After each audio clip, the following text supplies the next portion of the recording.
我和他是去年情人节2月14号认识的。当我看到他照片的第一眼呢，心里面就有一种怦然心动的感觉。一开始我觉得他这人挺不错的，工作也挺稳定了。我为他把工作辞了，上他们家那边呢，给他开了一家烧烤店。但是也赶上今年的时机不好，生意赔了。工作不行，没事业心，成天就是吊儿郎当的，今儿辞一个工作，明儿辞一个工作。我现在觉得不是他在照顾我，而是我在照顾他。作为他来讲，他想找一个年龄比较大的、事业有成的。但是其实我觉得我也真的在努力，我也希望他能再给我一次机会，不要分手。你的心到他。这个事儿变得非常复杂了。你要变成一个女人要求的那样一个男人，他得花多大的精力呢？5位老师，你们能够帮他变声成功吗？要看看你们的本领了。接下来让我们用掌声请出这对情侣，掌声有请。男主人公小石，34岁，来自北京，无业学历本科；女主人公丽丽，24岁，来自山东，是一名化妆师，她的学历是本科。来，有请。好了，欢迎2位哈。你男朋友比你大10岁是吧？对。你们俩是怎么认识的呀？朋友介绍的，当时觉得他比我大10岁嘛，应该说事业挺稳定了，挺能照顾我了，然后这样就同意了。那你觉得34岁的这个男人够成熟吗？特别好高骛远，不成熟，好嘛，没有一点责任心。好高骛远怎么解释？不成熟又怎么解释？没有责任心又怎么解释？你看他工作的话，他接着找一份工作，然后干不了2天，然后辞了，说这份工作怎么不行。我辞工作，我觉得我是为了你。等，你们先别吵啊，我先听听他的这个描述啊。还有呢？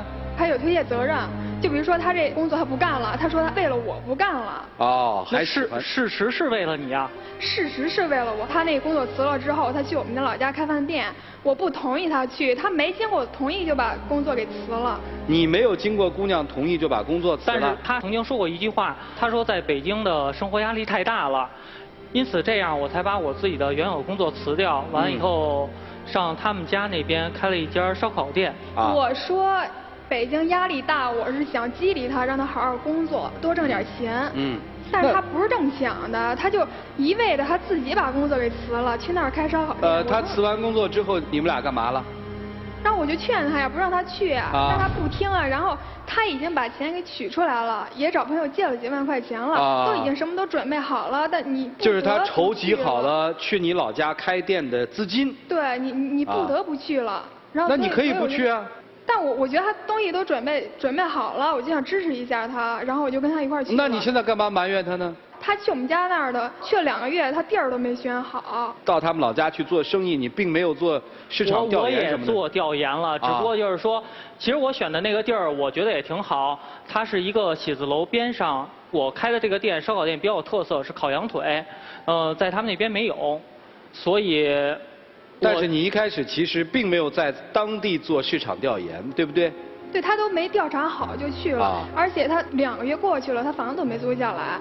后来我爸一看，就是实在就2个多月了，然后你钱花的也差不多了，你该准备了呀，就帮他那个把这找好店面给他租下来了。你爸去给找的店面？对，我爸给找的，然后当时急了，都说怎么这么没有责任心呀？你说干了你就抓紧去做呀。然后就给他找好了，找好之后，然后就准备那个桌椅板凳，然后需要的展柜之类的，然后把这些准备好了之后，就告诉他你赶紧弄备料，你赶紧备你所需要的东西，然后他就保证特好，行，我那个我会弄好。但是我确实在准备了，我也没有不准备啊。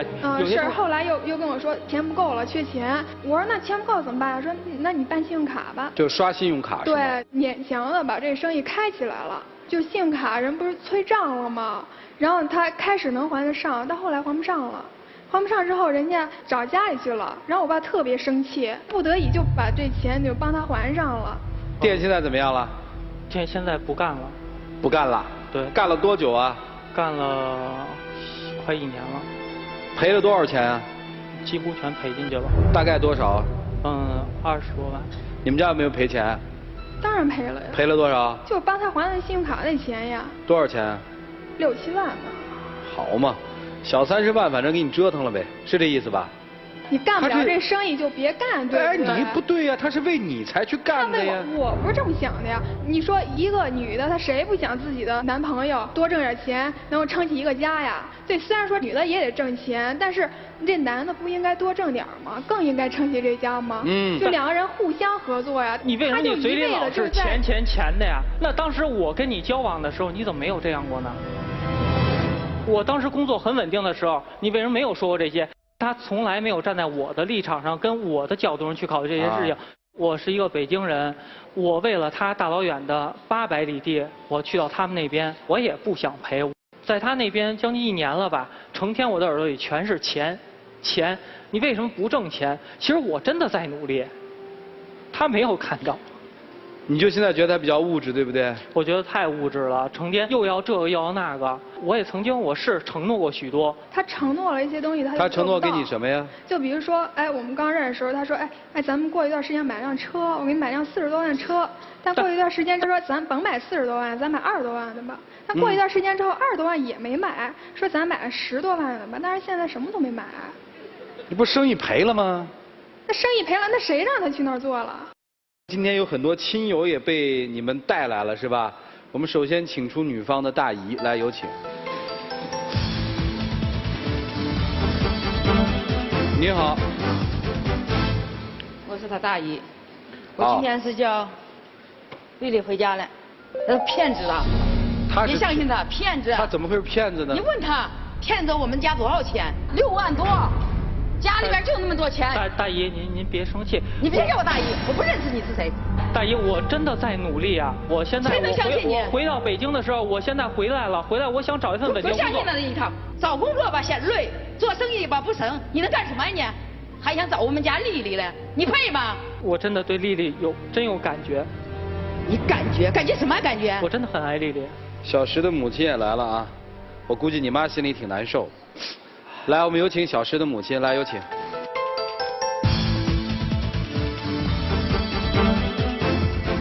你好，你好，来站上。今天我听我儿子在这儿，我实在有点看不下去。你还看不上了？我儿子就因为他离开北京了，我们就这么一个儿子，他就看我们家儿子是北京人。北京有什么好处啊？要房子没房子，要车没车。其实我不是因为他是北京的我才跟他在一块儿，我是开始觉得他是人挺好。你听听他说他们家出了6万块钱，你拿多少啊？我们家你儿子东借西借，你这样说骗来的，借的是不是最后谁还呀？拿我们家的钱都看了，最后谁还？连坑都没坑。别吵了，这还没结婚呢，你们2家人就吵成这样，这结婚？谁跟他结婚？美了吧他？可以啊，不结，我早就不想让结。听出来了，2家家长的意见您是不同意的，是吧？对。您代表他的父母也是不同意的。坚决不同意。现在就是目的说得了，回来就回来吧，就这样了。啊。觉得那儿干不好又赔钱。主任，我母亲身体不算太好。我心脏不好。您回去吧。怎么了？谁没个难，谁没个坎儿？小伙子想跟这姑娘好好过日子，去家里面做点生意，家里人帮着照顾打理一下。你看他那个样，能吧？干什么不起？您回吧。提前下去，我们跟2个孩子聊一聊，好不好？那好吧。我特别想问姑娘一句：当你的大姨这样面对你的男朋友的时候，你心里是什么滋味？其实我也挺不好受的。我们客观的把这件事情再重新的梳理一下，他是鲁莽了一些，对不对？但是他的心是不是好心呢？那么凶干嘛呀？咄咄逼人，还有你哭什么呀？34岁了。我觉得付出太多了。谁让你付出的？自己愿意呗。我是看不懂他们这个情感了，还是听你们的意见吧。一起进入丘比特问卷。来吧，曲总，你先说说吧。我想先跟这个男生说说，你34，你比我小啊，不光长得显小，你就这么流眼泪，而且刚才你在台上说的每一句话都非常的没有力量。如何能提高自己的能力呢？2方面，第一方面，你的责任感，你这种责任感不是空话，说我爱你，我喜欢你，不是，你要用你的行动来证明看。这个女人她择偶，她要的一种安全感，你能给她。另外一个生存能力，我觉得你有一些好高骛远，你没有清楚自己到底能做什么，自己擅长做什么，或者做哪些是可以帮助到这个家庭的。你去盲目的，很盲目，你就追随他到了他的家乡，然后去开了一个。但是我觉得我是在一种尝试。这种尝试我们要考虑投入产出比的，要考虑一个我们承受的能力程度的。倾其所有去尝试一件事，你不觉得这是你不成熟的表现吗？所以你要脚踏实地的，不要太好高骛远，从最根本做起。好不好？用你的行动来证明你是可以给他这个女人以及她的家庭一个安全感的，你是一个有责任、有能力的男人。这个女孩，我可能能理解你们现在对她的态度，基于你们其实为此付出了很沉重的一个财务的压力，对不对？但是咱们把财务和爱两方面来看，你还爱这个男人吗？其实我挺喜欢他的。那你会因为暂时的这个财务上的损失，你会抛弃他吗？其实我的要求挺简单的，我就希望他不再这么就是好高骛远，不再这么冲动，成熟一些，然后把自己的事业搞好。因为我们现在都不小了，面临的事情很多，我就希望他能够就改善一下自己。其实，在这方面，你比你将近大10岁的这个男人好像还要更成熟一些。我做的一点错都没有。就是我也这么想。你说人家把家里一点钱全拿来了，然后找这姑娘，肯定是特别喜欢她，而且想跟你在一起。我知道她为什么哭，她肯定她觉得她委屈啊。你看我都为了你，你看你们家人还都说我，肯定心里特难受。生活当中其实就选择的过程，没准我今天选择对了，那我今天就对了，没准就给你买上那40万的车了。那他没选择对，那你连4万块钱的车也没坐上，那有什么呀？生意不就这样吗？对，赔了咱们再赚呗。对呀，是吧？实际上，我觉得这个男孩34岁，他应该有一定的判断力。我相信这个女孩也是对他说：“我可以原谅你一切，但是我需要你有一个正确的判断，对任何事情有个正确的对得起你这个34岁。”我是觉得这个男孩这个方面可能有点弱，那么这导致这一切事情的一个恶性循环。我相信他大姨。包括他还有他妈，他们家人，我相信不会说因为这个男孩真的是不会做生意了，怎么着，对他有意见的，或因为6万块钱是这样的，我相信不会有这样的家庭，只是因为他的判断力跟他的年龄不成正比。我是这么认为。我跟他其实差不多同年，但他长得比我嫩多了。其实我一直觉得你们俩没问题。他为了女孩花那么多钱，他跑到他的老家，那说明确实是很大一部分是为了他。这女孩虽然一直好像是蛮厉害的，其实也没有太多的指责他要他还钱，没有说要他还钱。没说要还钱。女孩一直没说，女孩的唯一的要求就是你改掉以前那些什么冲动的毛病，是吧？好好找个工作，这个是很正常的要求吧？你们两个有问题吗？你们所有的问题都来自于外部。然后我们来梳理一下，这个男生可能是一个小男人，或者说不是特别厉害有用的男人，他看上了一个特别好的女孩，他在这个女孩面前有强烈的自卑心，所以他一开始的时候把自己说的挺好，说我以后能买车，以后能买房，也能理解，可能说的有点好过头了。交往了一段时间之后，这个女生会觉得，那你骗我嘛，是吧？那个你的车、你的房呢？然后这个男生觉得，我之前的话说大了，那怎么办呢？他觉得我在北京这边怎么发展都可能达不到你要的物质要求，这个时候你要注意，你的自卑感夸大了他的物质要求，他的物质要求可能没那么大，在这个时候你觉得在北京可能做不到这个，然后你就决定孤注一掷，赌一把，把所有的钱都砸到女孩子那边去。他想得很好，我在女方那边是吧，当着你爸妈面把事儿做成了，在那边给你买房，在那边给你买车，都给你爸妈看，这是一个非常好的好心。但是没想到砸了，你知道马云砸过多少次吗？你知道曲总在做副总裁之前砸过多少次吗？你知道涂磊老师今天成为著名主持人之前，他经历过多少事情都砸。我跟你说，我被债主逼在家里面，欠人钱不多，就是过年的时候躲在家里面，也都经历过这种事。其实我想跟这个男生说，听了他半天，他对你要求不是特别多，2个字，靠谱。那什么是靠谱呢？我告诉你，有正确的计划，有赚钱的能力，有坚持的勇气，有收拾残局的责任心。你做好这4点，就是一件靠谱的事情。有很多问题必须确认，所以我问到男方3个问题。第一，你说你一直在努力，你在创业的过程当中，据台本上写，你并没有努力，店址不是你选的，去了2、3个月以后，一直是玩，也没有去做有关的筹备工作，锅碗瓢盆什么都不买，是不是这样？因为第一次开店嘛，有可能有些东西，没有经验。但这是最基本的呀，你开店你要锅碗瓢盆你都不知道啊，这是最基本的呀。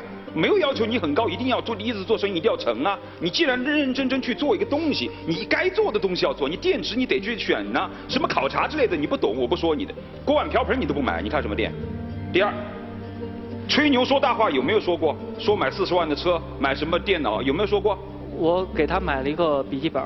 好，你有多大能力办多大的事儿，男人稍微吹点牛也可以理解。第三。34岁的年纪了，既然打算要结婚，为什么不存钱呢？台本上说你每天就是拿钱在外面花天酒地，是不是真的？有可能我回来会跟我的一些好朋友，因为熟人多了好办事嘛，所以。好吧，这我也理解你。我不认为成熟是到了34岁的年纪一定要有很大的成绩。我所指的成熟是到这个年龄应该懂这个年龄应该的事儿，至少看到你努力的状态。其实刚才他大姨上来说你的时候，我心里非常愤怒，我说骂得太惨了这。但你真的是一个该骂的人。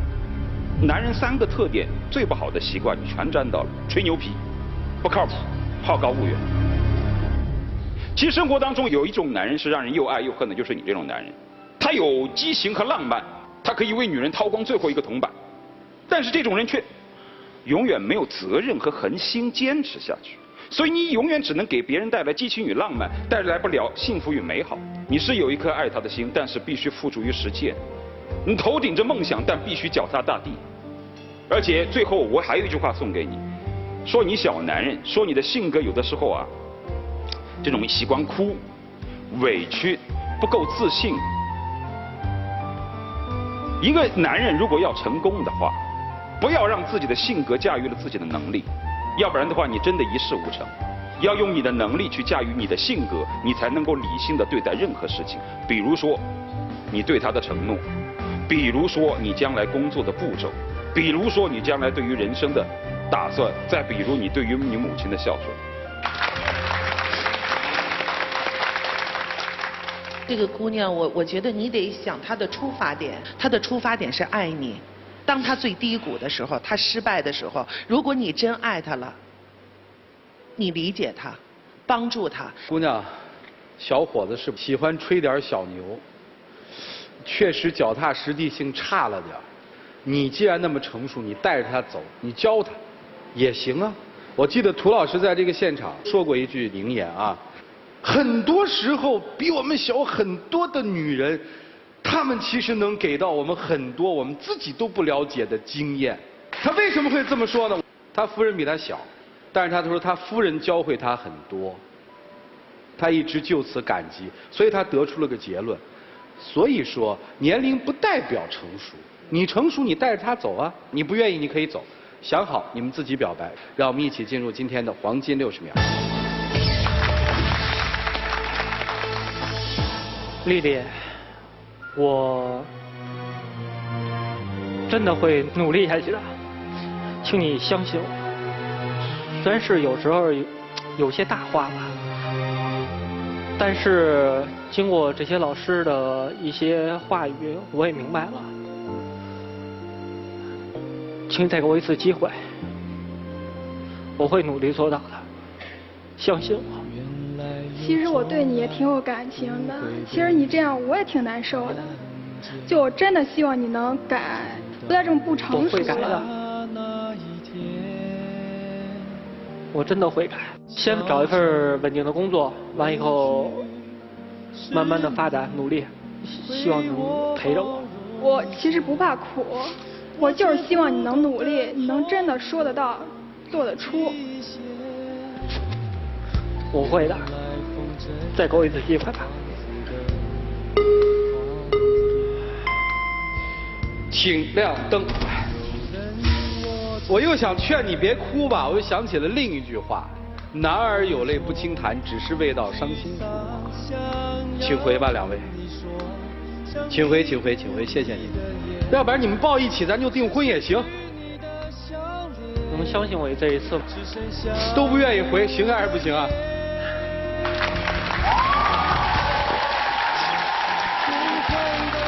怎么着？定还是不定？我看还是考虑清楚吧，回去考虑考虑。我真的，但是他是真的，他真爱你，真的丫头。既然他没有想好怎么着，那你回去。真的，他对你可好了。你像个男人一样的，你把他抱着站到那订婚台上，不就完了吗？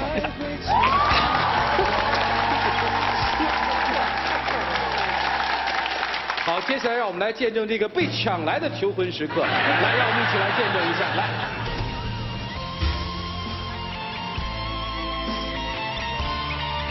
加油啊！我会努力的，我真的会努力，我会为你而改变，我会成熟起来。我希望你真的能改。肯定的，加油，好吗？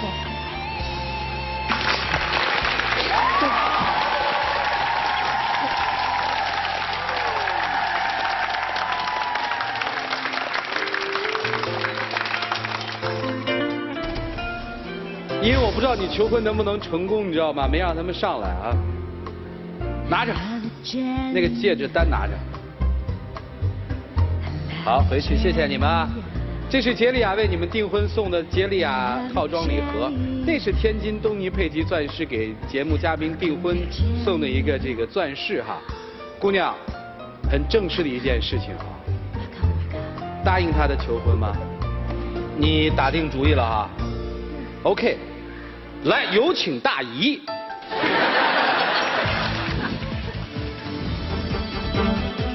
您可以祝福，也可以不祝福。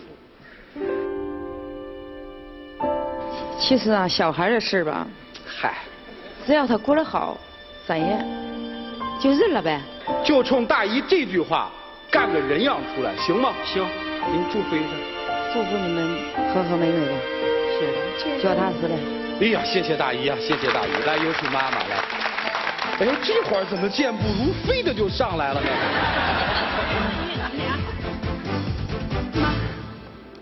谢谢妈。大姨和妈把这个戒指给他们吧，好不好？谢谢啊，谢谢两位长辈，来，请回，请回，请回，你们两位回吧啊，带吧。